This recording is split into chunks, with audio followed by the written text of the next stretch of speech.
सगळ्यात मोठा विजय होता. आम्हाला असं वाटतं की आमचा जो सगळ्यात मोठा विजय होता किंवा जेनझीचा जो सगळ्यात मोठा विजय होता तो फक्त राजीनामा नव्हता. या देशाची भीती निर्माण करून ठेवली होती, दडपशाही निर्माण करून ठेवली होती या सरकारने मागच्या 10-12 वर्षात.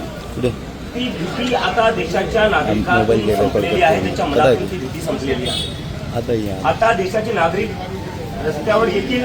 सरकारला फक्त प्रश्नच नाही विचारणार, तर गरज पडली तर रस्त्यावर येतील आणि आज एखादा राजीनामा मागितला, उद्या दुसऱ्यांचे राजीनामा मागतील. तर जी भीती संपवली आहे लोकांच्या मनातली, ती या आंदोलनाची सगळ्यात मोठी अचीवमेंट आहे, सगळ्यात मोठी सक्सेस आहे. आता हे आंदोलन, बऱ्याच लोकांना प्रश्न पडला, हे आंदोलन नक्की कॉक्रोच जनता पार्टी नक्की आहे काय? कॉक्रोच जनता पार्टीची विचारधारा काय? तर जसं आम्ही आधीपासून सांगत आलो तो कॉक्रोच जनता पार्टी ही डॉक्टर बाबासाहेब आंबेडकर, महात्मा गांधी, भारताचे पहिले पंतप्रधान पंडित जवाहरलाल नेहरू यांनी जे भारताचं स्वप्न पाहिलेलं होतं त्यांच्या विचारावर चालणारी कॉक्रोच जनता पार्टी असणार आहे. आणि आमची विचारधारा तीच असणार आहे जी देशाच्या संविधानाची विचारधारा. Our ideology is the same as the constitution of India. यात आमचा काहीच डिफरन्स नसणार आहे. आम्ही सेक्युलर आहे, आम्ही लोकशाहीमध्ये भरोसा ठेवतो, वी आर डेमोक्रेटिक पीपल आणि आम्ही सोशल जस्टिससाठी कायम प्रयत्न करणार आहे. तर ही आमची विचारधारा आहे. आणि आता दुसरा जो मोठा प्रश्न पडलाय लोकांना, पुढे काय कॉक्रोच जनता पार्टीचं, पुढे कॉक्रोच जनता पार्टी काय करणार आहे? तर त्यावर आम्ही जे मागच्या 2 दिवसात चर्चा केली त्याच्यानंतर आम्ही असं ठरवलं की येणाऱ्या सप्टेंबर महिन्यात कॉक्रोच जनता पार्टी एक नेशन वाईड कॅम्पेन करेल. त्या कॅम्पेनचं नाव असणार आहे क्या बोलती पब्लिक. क्या बोलती पब्लिक हे आमचं नेशन वाईड कॅम्पेन असणार आहे. या कॅम्पेन मधून आम्ही देशभरात दौरा करणार आहे. आम्ही लोकांकडून समजून घेणार आहे त्यांच्या समस्या काय आहे, त्यांच्या अपेक्षा काय आहे. कारण की या आंदोलनातून आम्हाला जी एक गोष्ट शिकायला भेटली ती ही शिकायला भेटली की सध्या जितके काही पक्ष आहेत बसलेले आहेत आता लोकांपासून डिस्कनेक्टेड झालेले, लोकांचं डिस्कनेक्टेड नाही, ऐकायलाही तयार नाहीये.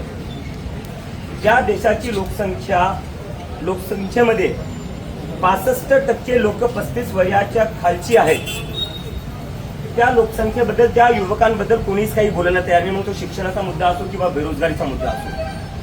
संसदेतही त्याच्याबद्दल कोणी बोलत नाहीये, कोणी पार्टी त्यांच्या मीटिंगमध्येही बोलत नाहीये आणि सरकार तर अशी वागते जसं काही या काही हे काही मुद्देच नाहीये. सरकारला फक्त एकच मुद्दा दिसतो, तो म्हणजे हिंदू मुसलमानचा. पण बेरोजगारी, आर्थिक सिच्युएशन काय आहे आपल्या देशाची, शिक्षाची किती वाईट अवस्था आहे यावर कोणीच काही बोलायला तयार नाहीये. त्यामुळं आम्ही आता लोकांमध्ये जाणार आहे, लोकांकडून आम्ही समजून घेणार आहे त्यांच्या समस्या काय आहेत, त्यांच्या अपेक्षा काय आहेत. आणि जे मोठे मुद्दे आहेत आमचे, ते एकंदरीत मोठे मुद्दे आमचे हे असणार की पहिला आमचा जो मुद्दा असणार आहे तो एज्युकेशन रिफॉर्म. कॉक्रोच जनता पार्टी ज्या ठराविक मुद्द्यांवर नक्कीच काम करेल. इतरही मुद्दे आहेत ज्याच्यावर आम्ही काम करू, पण जे आमचे ठराविक मुद्दे असणार आहे, पहिला असणार आहे एज्युकेशन रिफॉर्म. आज आपल्या देशात शिक्षण अनअफोर्डेबल झालेलं आहे. पहिली दुसरी ज्या मुलांचं ऍडमिशन घ्यावं लागतं त्या मुलांना वर्षाची फीस जी आहे ती 1-1.5 लाख आहे. डोनेशन प्रायव्हेट स्कूलमध्ये द्यावं लागतं ते वेगळं. ज्या परिवाराची तितकी इन्कम नाही, तितकी सेव्हिंग नाही, ते 1-1.5 लाख कुठून देतील? आणि हे झालं स्कूलिंगचं. कॉलेजमध्ये जरी पाहायला गेलं कॉलेजच्या फीस किती वाढलेल्या आहेत. कोचिंगचा एक वेगळं चालू आहे, कोचिंगमध्येही पैसा जातो, कॉलेजच्या डिग्रीमध्ये पैसा जातो. तर आजच्या काळात आपल्या देशात शिक्षण घेणं म्हणजे डोक्यावर कर्ज ठेवणं आहे. आम्हाला त्यापासून मुलांना असो किंवा त्यांच्या आईवडिलांना असो मुक्त करायचं आहे. एक असा आपल्या देशाची शिक्षण व्यवस्था अशी झाली पाहिजे जिथं जर कोणाला आपल्या मुलाला डॉक्टर बनवायचे, इंजिनियर बनवायचे, सायंटिस्ट बनवायचे, तर आई वडिलांना ते बर्डन नाही वाटलं पाहिजे की आम्ही कुठून करणार आमच्या मुलासाठी. Education is a fundamental right असं डॉक्टर बाबासाहेबांनी संविधानात म्हणलेलं आहे. पण कुठं ना कुठं मागच्या काही दशकात आपल्या देशात education is a fundamental business to gain profits अशी शिक्षण व्यवस्था झालेली आहे. ते आपल्याला बदलायचं आहे. दुसरा जो मुद्दा आहे तो म्हणजे जंतर मंतरच्या आंदोलनात आपण पाहिलं, नीट हा सगळ्यात मोठा मुद्दा होता, कोर इश्यू होता. पण जितके लोक आली तो राग फक्त नीटवर नव्हता किंवा एज्युकेशन सिस्टमवर नव्हता. या देशात संस्थानाची जी हाल झालेली आहे या सरकारच्या अंतर्गत त्याच्याबद्दलचा तो राग होता. मग तो राग पक्षांविरोधात का असत नाही, सकाळी लोक म्हणतात की आम्ही निवडून कोणाला देतो, संध्याकाळी तो दुसऱ्या कोणत्या पक्षात असतो. सकाळी आम्ही वोट टाकतो एका सरकारसाठी, संध्याकाळपर्यंत दुसरी सरकार बनती. आणि ते नाही झालं तर ईडी सीबीआय पाठवून पक्ष तोडण्यात येतात. आणि तिथेही मन नाही भरलं तर मग कोर्टात जाऊन पक्षही चोरून घेण्यात येतात. तर याच्यामुळे लोकांचा कुठं ना कुठं भरोसा तुटत चालला आहे, संपत चालला आहे पॉलिटिकल सिस्टमवरनं. आणि दुसरं जे आहे ज्युडिशरी, देशात ज्युडिशरी बद्दलही लोकांच्या मनात खूप मोठे मोठे प्रश्नचिन्ह निर्माण झालेले आहेत. ज्या प्रकारे निर्णय येतात, रुलिंग पार्टीच्या फेवरमध्ये जास्त निर्णय येतात. जेव्हा एक सामान्य माणूस न्यायालयात जातो, कोर्टात जातो, त्याला सुनवाई लवकर भेटत नाही. त्याला सांगण्यात येते की नंतर या, तारीख पे तारीख जी आपण म्हणत असतो मजाकमध्ये, पण ती खरी व्यवस्था आहे. पण तिथंच एखादा मोठा बिझनेसमॅन असतो, तो कोर्टात जातो, त्याला लगेच हिअरिंग भेटती, अर्जंट हिअरिंग होती, त्याच्यावर लगेच सुनवाई होती आणि त्याच्यावर लगेच ऑर्डर पण येऊन जातो. पक्ष तोडायचे असतील त्याच्यावर कोर्ट लगेच निर्णय देतो. आमदारांना इकडून तिकडे करायचं असेल त्याच्यावरही कोर्ट लगेच निर्णय देतो. पण जेव्हा सामान्य नागरिकांना न्याय पाहिजे तेव्हा कोर्टाकडे वेळ नसतो. तर त्याच्यामुळेही कोर्टाच्या इंटिग्रिटीवर, न्यूट्रॅलिटीवर खूप मोठा प्रश्नचिन्ह निर्माण झालेला आहे. आणि दुसरं आहे, आता तुम्ही सगळे मीडियाचे साथी खूप सगळे आलेले आहेत, तुम्ही आलेले, तुमचा आम्ही खूप आदर करतो, तुम्ही ग्राउंडवरचे रिपोर्टर आहे. पण एकंदरीत लोकांचा सगळ्यात जास्त राग जो आहे तो मीडियावर आहे. कारण की हे जे इन्स्टिट्यूशन्स आहे ते अकाउंटेबल का नाही राहिले? कारण की मीडियाने त्यांना प्रश्न विचारणं बंद केलेले. मीडिया आता लोकांचा आवाज राहिलेली नाहीये. मीडिया फक्त सत्ता पक्ष जी कोणी पार्टी बसेल तिचा आवाज बनवून राहते, त्यांचं गुणगान करण्यात मीडिया राहिलेली. तर मीडियाला इंडिपेंडेंट बनवणं आणि मीडियाची कुठं ना कुठं क्रेडिबिलिटी वापस आणणं हेही करणं खूप गरजेचं आहे. कारण की जोपर्यंत मीडिया इंडिपेंडेंटली वागणार नाही तोपर्यंत सरकारला अकाउंटेबल बनवणं शक्य नाहीये. तोपर्यंत कुठलाही इन्स्टिट्यूशन असो, मग ते कोर्ट असो, इलेक्शन कमिशन असो किंवा इतर पॉलिटिकल पार्ट्या असो, त्यांना अकाउंटेबल बनवणं शक्य नाहीये. आणि त्याच्यानंतर जो एक सगळ्यात मोठा मुद्दा असेल ज्याच्यावर कोणीच बोलायला तयार नाहीये, जसं मी आधी सांगितलं की आपल्या देशात 60% लोक 35च्या वयाच्या खालची आहे. आणि त्याच्यामुळं बेरोजगारीमध्ये सगळ्यात जास्त मार जे खात आहे ते हेच लोक खात आहेत. जंतर मंतरवर फक्त स्टुडंट्स नव्हते, जंतर मंतरवर बेरोजगार लोकही खूप होते.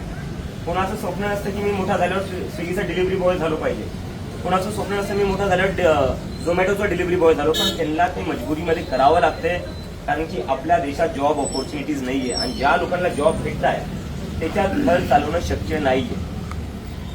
घर कसे चालवतील, फॅमिलीला कसं सांभाळतील, मुलांचं शिक्षण कसं करतील. तर बेरोजगारी हा खूप मोठा मुद्दा आहे. जेवढे बेरोजगार आहे त्यापैकी 80% बेरोजगार असे आहेत ज्यांच्याकडे डिग्री आहे. तर आपल्या देशात, आपल्या देशाच्या तरुणांना असं वाटतंय की आज आम्ही शिकून काही चुकी केलेली आहे का?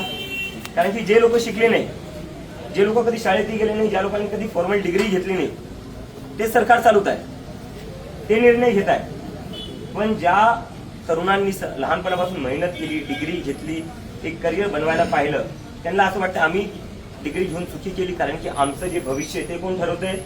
अशिक्षित लोक ठरवत आहेत.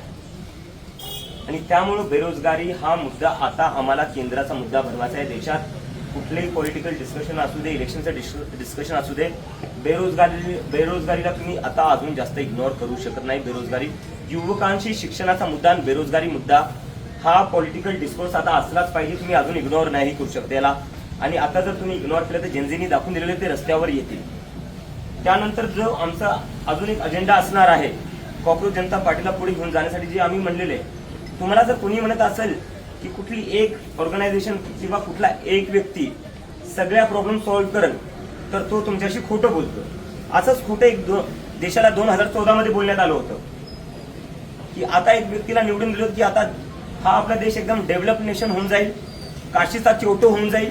पण काशीचं काय झालं? काशीची काशी झालेली. तर ते आपण पाहिलेले आहे.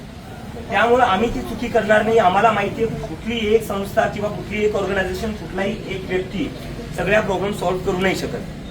त्यामुळे आम्ही ते कुठंच क्लेम करणार नाही. आम्ही जे करणार आहे की ज्या लोकांनी आम्हाला जंतर मंतरवर समर्थन दिले, जेवढे ऑर्गनायझेशन्स आले, जेवढे NGOज आले, जेवढे सोशल ऍक्टिव्हिस्ट आले, सिव्हिल सोसायटीज आले, त्या सगळ्यांशी आम्ही एक कोएलिशन बिल्डिंग करणार आहे. कारण की आम्हाला एक वाटतं आता आपल्या देशाला गरज आहे सगळ्यांनी त्यांच्या पॉलिटिकल आयडिओलॉजीजच्या वरती उठून, त्यांच्या दुसऱ्या काही आयडिओलॉजी असेल त्याच्यावरती उठून नागरिक म्हणून एकत्र येऊन देशात सुधार आणायची गरज आहे.